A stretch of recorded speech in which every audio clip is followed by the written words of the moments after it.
잊을 수 없네 하나님의 사랑. 나 살리시려고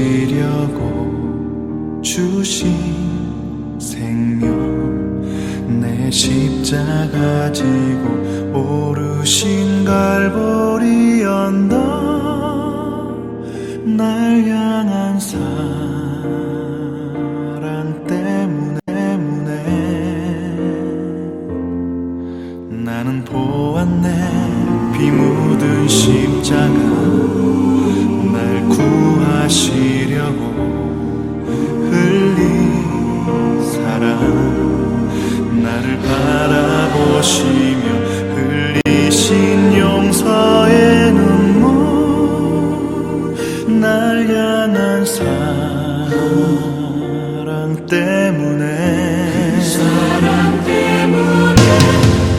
우리 때문에 생명 주셨고, 우리 때문에 고통 당하셨네. 우리 때문에 갈보리 오르셨네. 무지한 우리 때문에.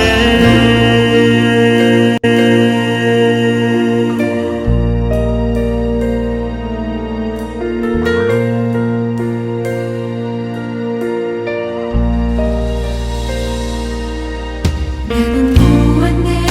피 묻은 십자가, 날 구하시려고 흘린 사랑, 나를 바라보시며 흘리신 용서의 눈물,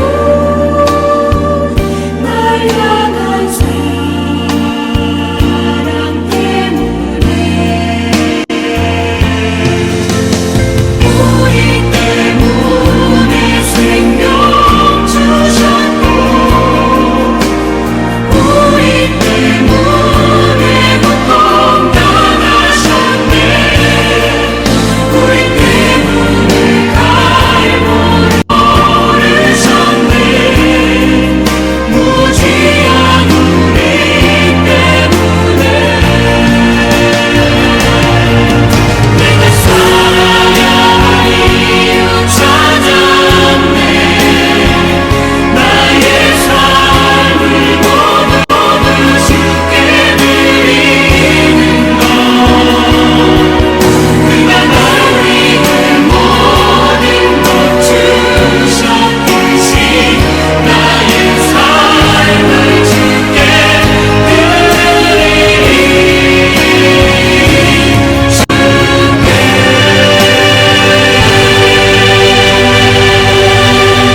우리 때문에 십자가 지셨고, 우리 때문에 죽음 당하셨네. 우리 때문에 물과 피 쏟으셨네. 무지한 우리 때문에, 나 같은 죄인 때문에.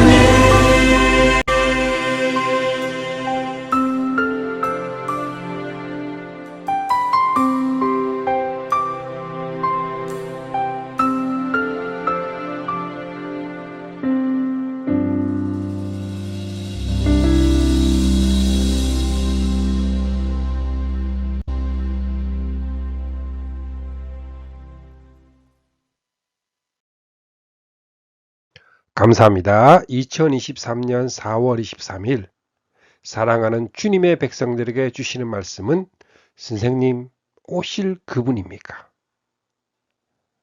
성경 말씀은 누가복음 7장 18절에서 20절 말씀입니다.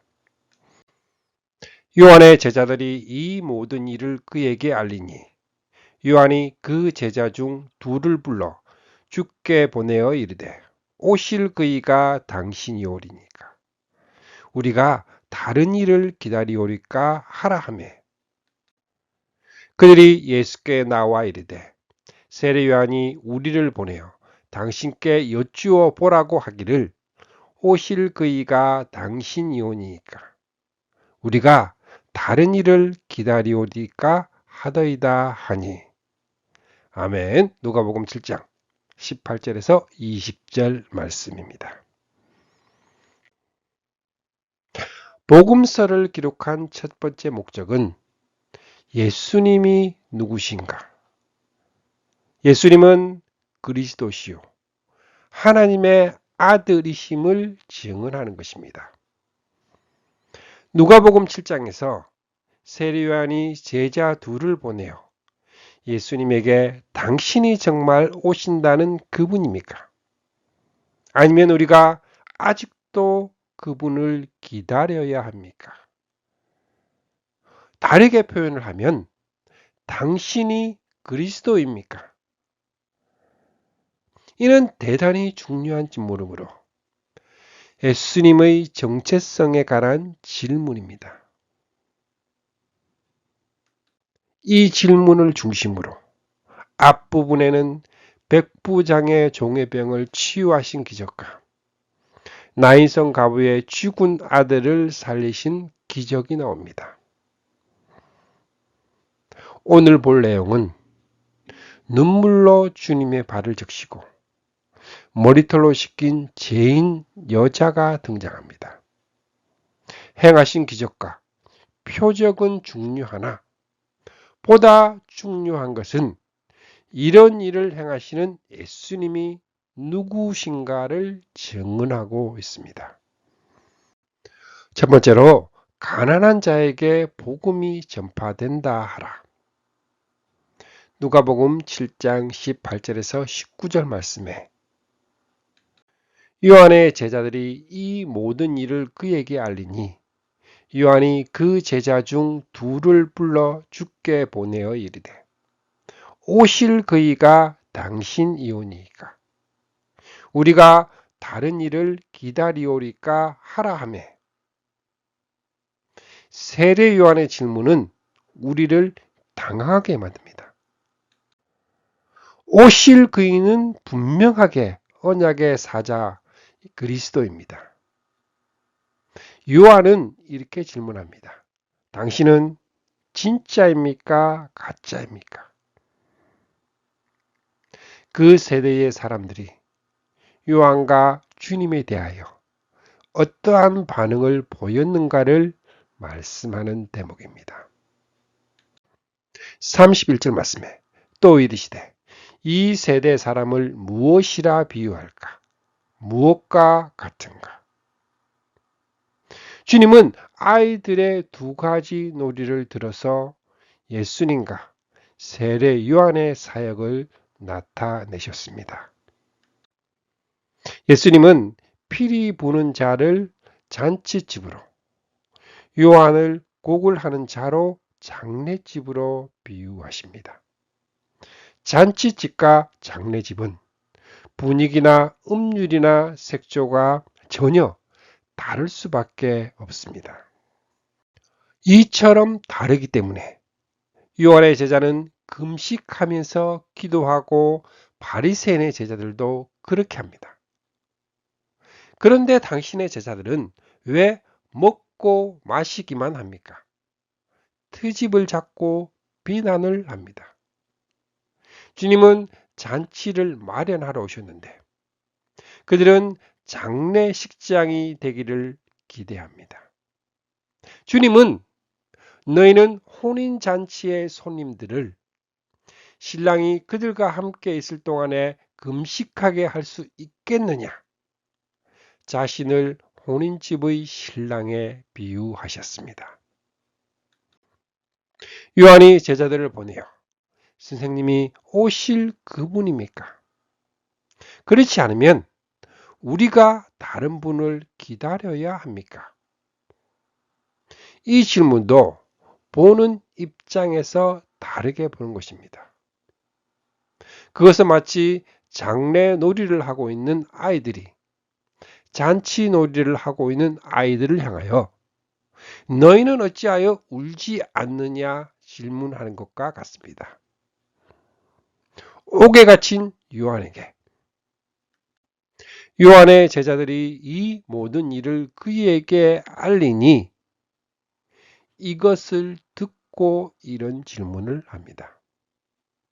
그렇다면 제자들이 요한에게 이야기한 이 모든 일은 가깝게는 백부장의 종의 죽을 병을 고쳐주신 일과 나인성 가부의 죽은 아들을 살리신 일입니다.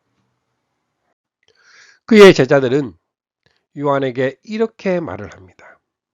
예수님이 하고 계시는 일은 당신이 하는 일과는 다릅니다.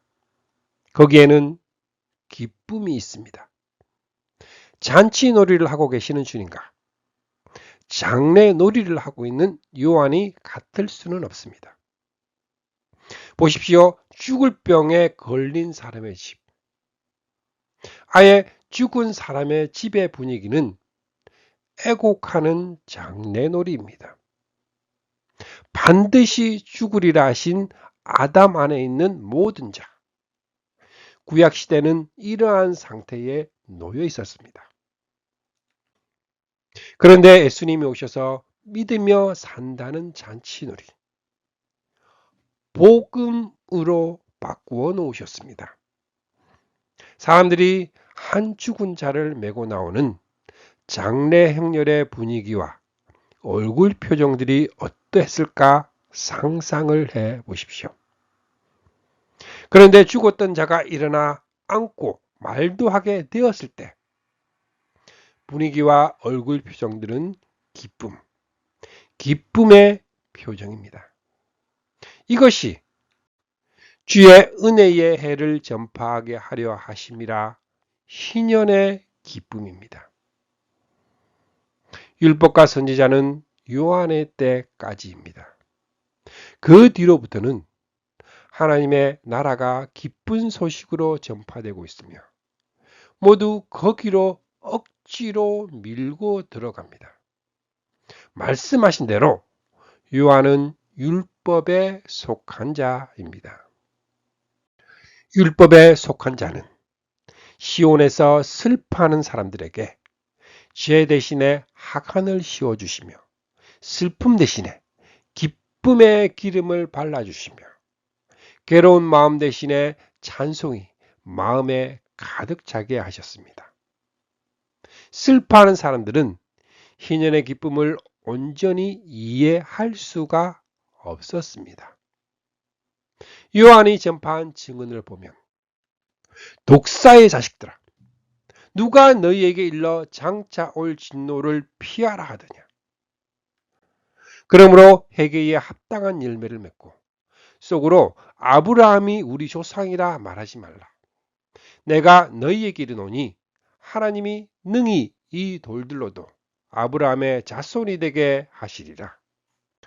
이미 도끼가 나무 뿌리에 놓였으니 좋은 열매 맺지 아니하는 나무마다 찍혀 불에 던져지리라. 정죄와 심판을 선고하는 말입니다. 그런 요한은 생각하기를 메시아가 오면 도끼로 나무를 찍듯이 대적을 심판하고 이스라엘을 회복시켜 줄 것을 기대했을 것입니다. 그런데 주님은 그와는 반대되는 일을 하고 계십니다. 율법은 정죄하나 복음은 내 죄 사함을 얻었느니라 말씀합니다. 율법으로 복음을 바라보니 이해가 되지 않았습니다. 그래서 오실 그이가 당신입니까? 우리가 다른 일을 기다릴까요? 라고 말할 수밖에 없었습니다.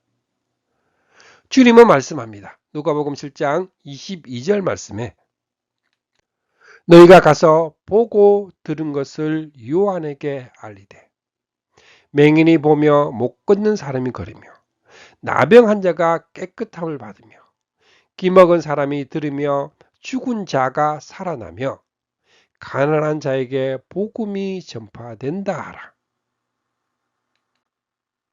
예수님은 지금 기사와 이적이 먼저라고 하지 않았습니다. 주님께서 이렇게 전하라 하시면 자신이 하고 있는 사역이 선지자를 통하여 예언하신 예언의 성취라는 것을 깨닫게 하기 위해서입니다. 그리하여 장례놀이가 아니라 잔치놀이. 율법 시대는 지나가고 복음 시대가 왔다. 그러므로 주님이 요한의 제자들에게 하신 말씀 중에서 핵심은 맨 마지막에 말씀하신 가난한 자에게 복음이 전파된다 하라는 복음입니다. 다시 말하면 율법은 요한의 때까지요. 지금은 새로운 복음의 시대가 왔다고 전하라는 것입니다. 요한 자신도 율법에 속한 자이기 때문에 당시의 종교 지도자들의 생각에서 크게 벗어나지 못했음을 보게 됩니다. 24절 말씀에 요한이 보낸 자가 떠난 후에 예수께서 무리에게 요한에 대하여 말씀하시되 너희가 무엇을 보려고 강야에 나갔더냐? 바람에 흔들리는 갈대냐? 26절에 그러면 너희가 무엇을 보려고 나갔더냐? 선지자냐? 옳다 내가 너희에게 이르노니 선지자보다도 훌륭한 자니라. 그렇다면 요한은 어떠한 사람일까요? 기록된 바 보라 내가 내 사자를 내 앞에 보내노니 그가 내 앞에서 내 길을 준비하리라 한 것이 이 사람에 대한 말씀이라. 요한도 기록된 바 예언의 성취자로 온 길 예비자라 하십니다. 하나님은 초림의 주님보다 앞서 세례 요한을 보내어 주님을 맞이할 수 있게 하셨습니다. 세례 요한이 온다고 한 엘리야입니다. 말라기서 4장 5절에서 6절 말씀에 보라 여호와가 크고 두려운 날이 이르기 전에 내가 선지자 엘리야를 너희에게 보내리니 그가 아버지의 마음을 자녀에게 돌이키게 하고 자녀들이 마음을 그들의 아버지에게로 돌이키게 하리라. 돌이키지 아니하면 두렵건대 내가 와서 저주로 그 땅을 칠까 하노라 하니라. 세례 요한이 전한 말씀은 마태복음 21장 32절에 요한이 의의 도로 너희에게 왔거늘 믿지 아니하였으되 옳은 길을 보여주었으나 믿지 아니하였습니다. 요한복음 5장 33절에 너희가 사람을 요한에게 보내매 요한이 진리에 대하여 증언하였느니라. 말라기 4장 4절 말씀에 너희가 내가 호렙에서 온 이스라엘을 위하여 내 종 모세에게 명령한 법 곧 율례와 법도를 기억하라. 세례 요한은 의의도 옳은 길과 시내산에서 명령하신 율례와 법도인 언약을 전파하여 이스라엘 자손을 하나님께로 많이 돌아오게 하였습니다. 창조의 목적을 가르쳐서 백성들로 하나님을 경외하게 하였습니다. 그러면 주님의 초림과 재림에 앞서 오시게 될 엘리야는 누구일까요? 주님의 초림에 앞서 오시게 될 엘리야는 세례 요한입니다. 마태복음 11장 10절에서 14절 말씀에 오리라 한 엘리야가 곧 이 사람이라. 또 마태복음 17장 10절에서 13절 말씀에 엘리야가 과연 먼저 와서 모든 일을 회복하리라. 세례 요한인 줄을 깨달으리니라. 또 누가복음 1장 16절에서 17절 말씀에 그가 또 엘리야의 심령과 능력으로 주 앞에 먼저 와서 한 세례 요한입니다.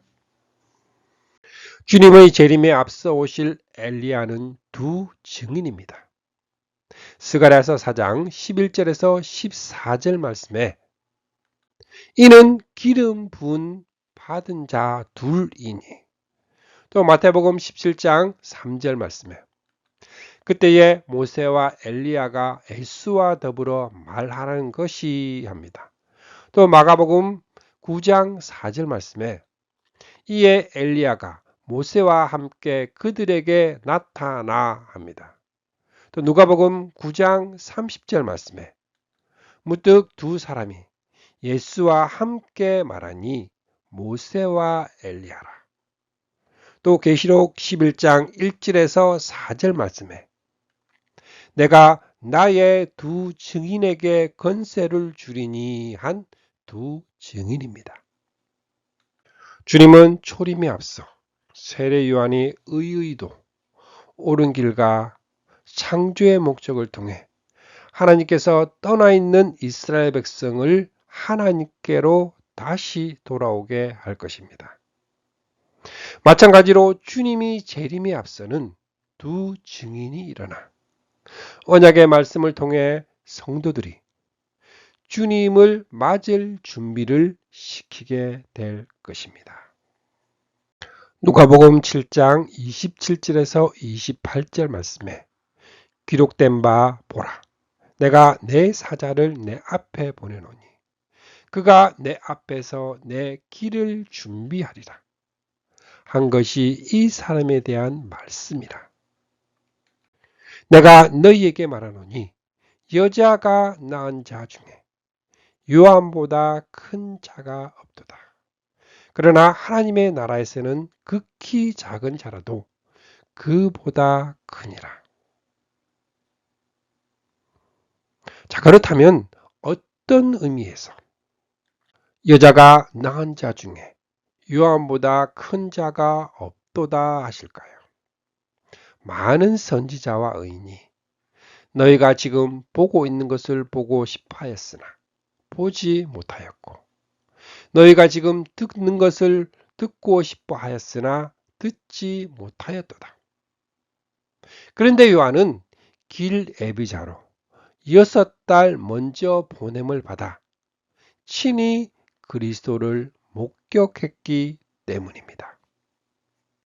그렇지만 하나님의 나라에서는 극히 작은 자라도 그보다 크다는 뜻은 율법은 복음에 의해서 비로소 완성이 되기 때문입니다.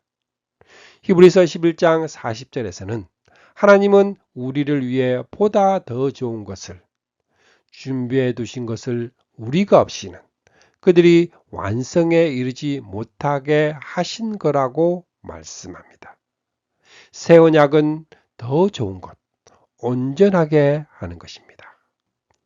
23절 말씀에 누구든지 나로 말미암아 실족하지 아니하는 자는 복이 있도다 하시니라. 말씀하신 실족하지 않는 일입니다. 두 번째로 내재 사함을 얻었다.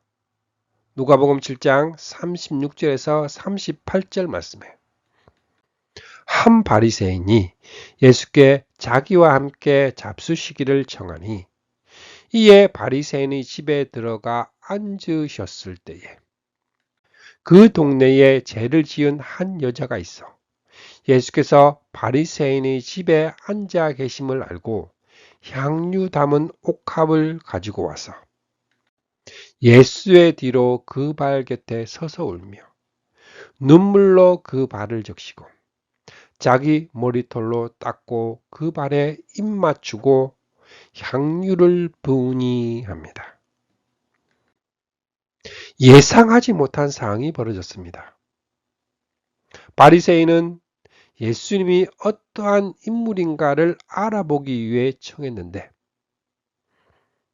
이 광경을 목격하고는 이 사람이 만일 선지자라면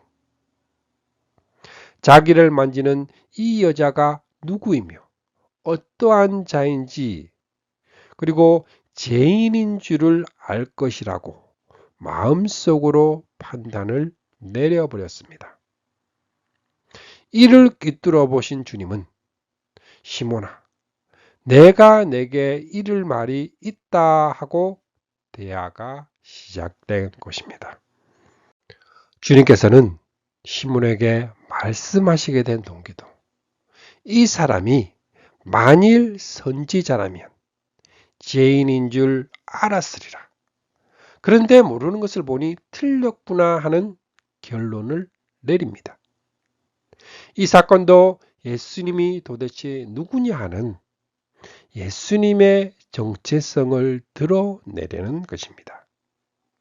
49절 말씀에 함께 앉아있는 자들이 속으로 말하되 이가 누구이기에 죄도 사하는가 하더라. 이 말에 드러납니다. 주님께서는 자신이 누구인가를 말씀하시지 않고 이르시되 빚 주는 사람에게 빚진 자가 둘이 있어 하나는 500데나리온을 졌고 하나는 50데나리온을 졌는데 갚을 것이 없으므로 둘 다 탕감하여 주었으니 둘 중에 누가 그를 더 사랑하겠느냐. 판단을 정하고 있는 바리새인 자신에게 맡기십니다. 바리새인 시몬이 대답하여 이르되 내 생각에는 많이 탕감함을 받은 자니이다. 이르시되 내 판단이 옳다 하시고 탕감, 삭감해 주는 주제를 통해서 희년의 의미인 복음의 요소가 등장을 하고 있습니다. 모든 사람이 짊어지고 있는 죄는 갚을 길이 없는 빚입니다. 그리하여 탕감을 받은 길 외에는 다른 소망이 없는 것입니다. 이제 주님은 두 빚쟁이에서 시몬과 여인으로 장면이 바꾸어집니다. 예수님을 청한 것은 바리새인이요. 지금 계신 곳은 그의 집입니다.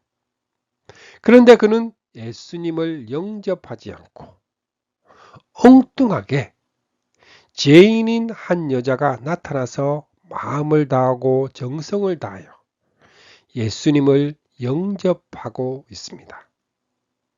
44절 말씀에 그 여자를 돌아보시며 시몬에게 이르시되 이 여자를 보느냐.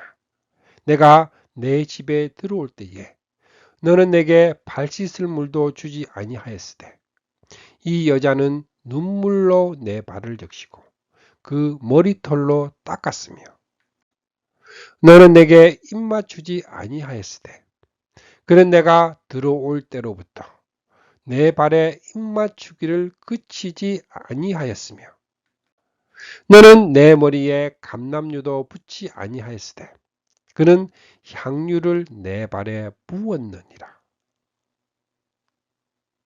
어떤 차이입니까? 바리새인은 이 사람이 만일 선지자라면 생각한 대로 예수님의 정체를 모르고 있었습니다. 이 여인은 예수님이 누구신가를 알고 있었습니다.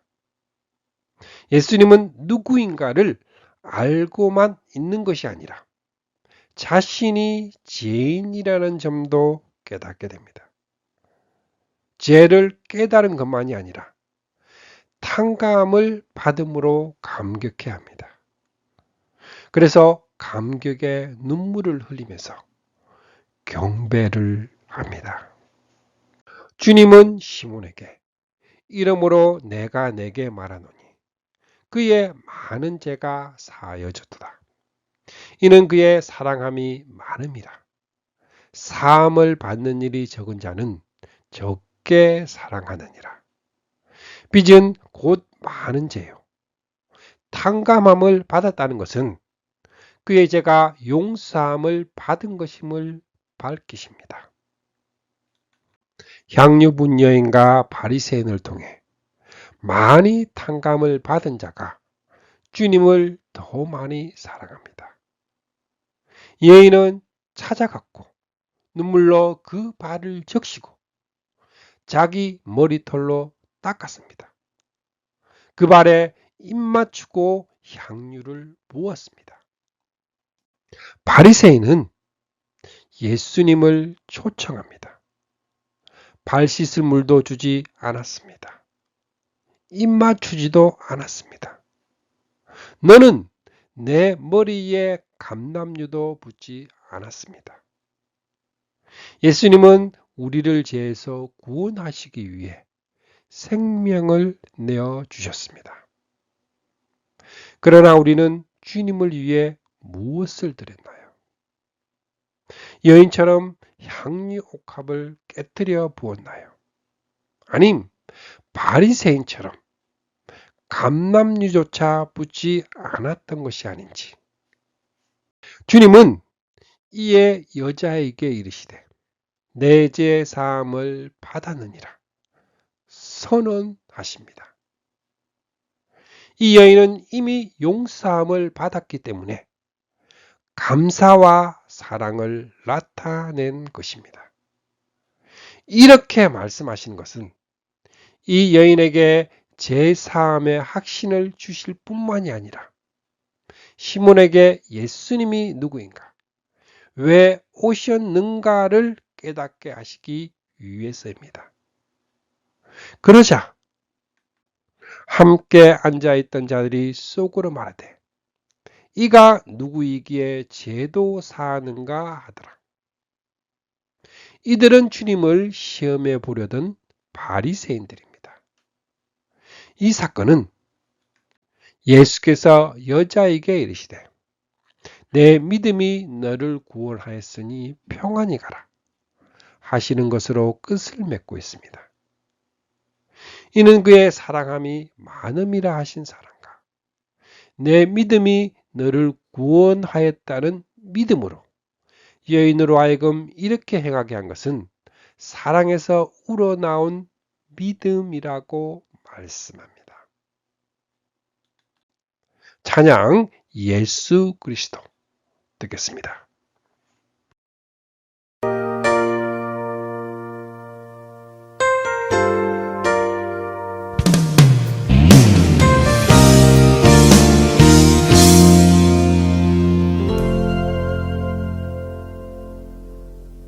주여 내 눈에 손을 얹으사 주를 볼 수 없음을 용서하소서. 주여 내 마음에 손을 얹으사 열지 못하는 내 마음 치료하소서.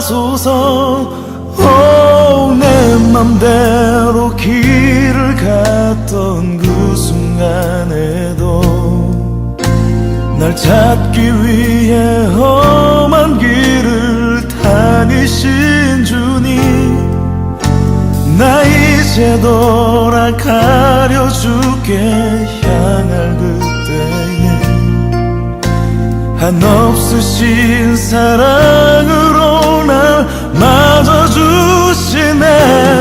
오 주님, 아무런 대가 없이 날 사랑하시네. 피 흘리심으로 그 사랑 내게 보이셨네. 날 향하신 그 사랑을 나 숨쉬는 동안 온 힘 다해 증거하리라.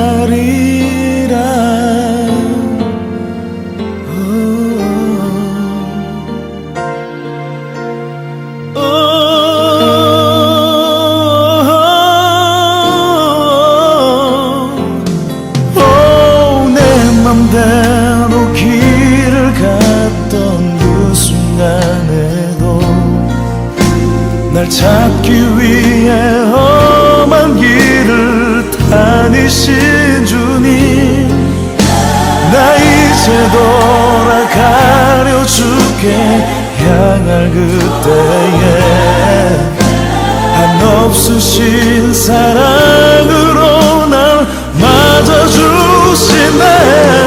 오 주님 아무런 대가 없이 날 사랑하시네.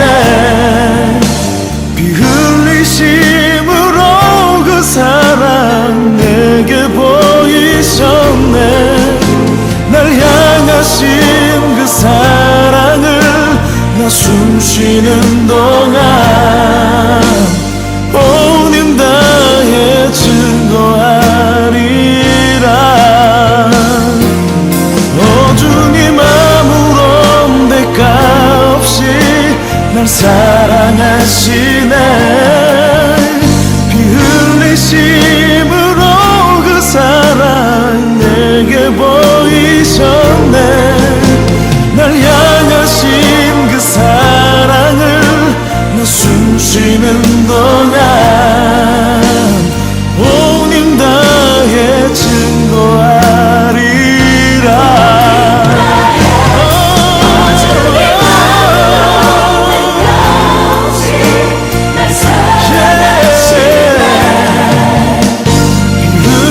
흘리심으로 그 사랑 내게 보이셨네. 날 향하신 그 사랑을 나 숨쉬는 동안 온 힘 다해 증거하리라.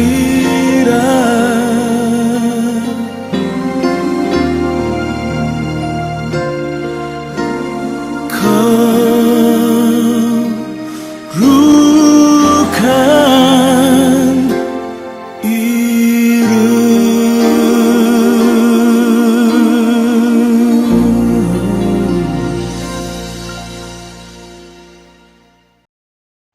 한 가지 의구심은 주님은 환영을 하지도 않는 이 바리새인의 집에 왜 가셨을까요?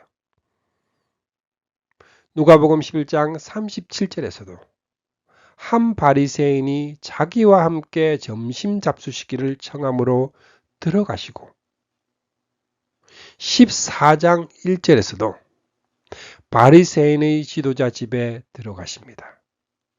그들은 초대를 해놓고 번번이 주님을 시험합니다. 그럼에도 불구하고 그들을 불쌍히 여기시고 돌보셨습니다. 구원은 믿음으로부터 받는 것입니다. 사랑에 대한 보답은 사랑뿐입니다.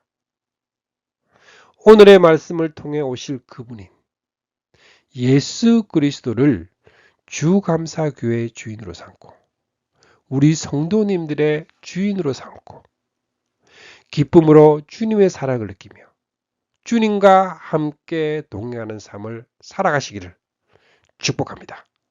아멘.